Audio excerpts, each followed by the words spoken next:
ఓళ్లు జలధరించే road ప్రమాదం అది. క్షణాల్లో 2 ప్రాణాలు గాల్లో కలిసిపోయాయి. అతివేగమే వారి ప్రాణాలను తీసేసిందా అంటే అవుననే అంటున్నారు వెనక వచ్చిన వాహనదారులు.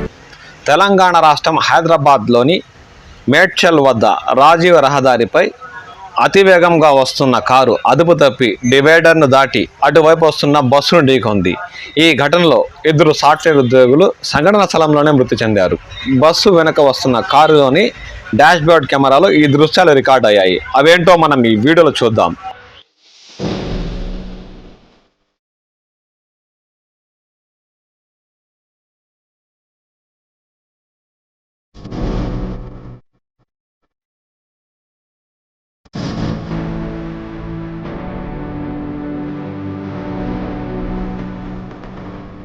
ఈ ఘోర రోడ్డు ప్రమాదంలో గచ్చిబౌలిలోనే ఒక కంపెనీలో పనిచేసే మోహన్, దీపిక అనే సాఫ్ట్వేర్ ఉద్యోగులు సంఘటన స్థలంలోనే మృతి చెందారు.